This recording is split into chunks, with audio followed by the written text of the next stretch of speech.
Generation greatest generation के हिस्से में युद्ध, महामारी और गरीबी आई, लेकिन उन्होंने कभी हार नहीं मानी। ये पीढ़ी आज भी प्रेरणा है। साइलेंट जनरेशन, जिन्होंने भारत का स्वतंत्रता संग्राम देखा, महात्मा गांधी को सुना और देश की आजादी में योगदान दिया। शांत मगर मजबूत सोच वाली ये पीढ़ी आज भी आदर्श बनी हुई है। बेबी बूमर्स, एक ऐसी पीढ़ी जिसने द्वितीय विश्व युद्ध के बाद जन्म लिया और देश के विकास में अपनी पूरी ऊर्जा लगाती। संघर्ष, मेहनत और मजबूत पारिवारिक मूल्यों के साथ ये पीढ़ी आज भी समाज की रीढ़ बनी हुई है। Generation x, TV, telephone, Walkman और रंगे सिनेमा की शुरुआत इसी पीढ़ी के दौरान हुई। कला, संगीत और संस्कृति को नई उड़ान मिली। ये वो लोग हैं जिन्होंने दुनिया को नए दौर में प्रवेश करते हुए देखा। मिलेनियल्स, ये वो पीढ़ी है जो दो दुनियाओं के बीच पली बढ़ी। एक तरफ सांस्कृतिक मूल्य, दूसरी तरफ तकनीक। ये माता पिता के लिए बहुत आधुनिक तो अपने बच्चों के लिए थोड़ा पुराना नजर आता है।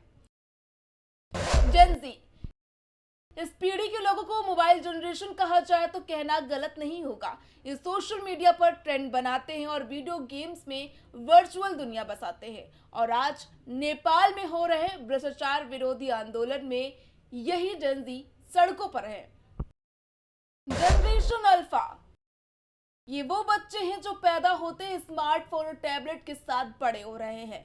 टेक्नोलॉजी इनके जीवन का हिस्सा नहीं बल्कि इनकी पहचान है। ये 21वीं सदी की पहली और सबसे बड़ी पीढ़ी है।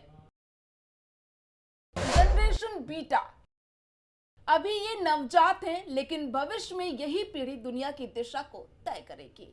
जो बच्चे 2025 के बाद पैदा हुए हैं वे इस नई बीटा जनरेशन का हिस्सा हैं और साल 2039 तक इसी जनरेशन में ही गिने जाएंगे। जनरेशन के नाम कोई मजाक में नहीं आते। ये सामाजिक, राजनीतिक और सांस्कृतिक बदलावों से प्रेरित होते हैं। 1983 की किताब class a guide through the American status system से इस नामकरण की परंपरा शुरू हुई। किताबें, गाने, समाजशास्त्रियों की सोच ने इन्हें नाम दिए और आज ये शब्द आम बोलचाल में शामिल हो चुके हैं। नेपाल के युवा इस वक्त इतिहास रच रहे हैं। जेन ज़ी के युवा अब सिर्फ सोशल मीडिया पर नहीं बल्कि सड़कों पर सक्रिय है। टिकटॉक और रेडिट पर शुरू हुआ नेपो के ट्रेंड अब भ्रष्टाचार के खिलाफ आंदोलन बन चुका है। ये शब्द नेपोटिज्म यानी भाई भतीजावाद से आया है, जिसमें नेताओं, अफसरों के बच्चों की लग्जरी लाइफस्टाइल पर सवाल उठ रहे हैं। नेपाल के ये युवा पूछ रहे हैं, क्या सिर्फ रसूखदार घर में पैदा होना ही सफलता की गारंटी है? और यही सवाल आज डिजिटल स्क्रीन से लेकर धरना स्थलों तक ले आया है।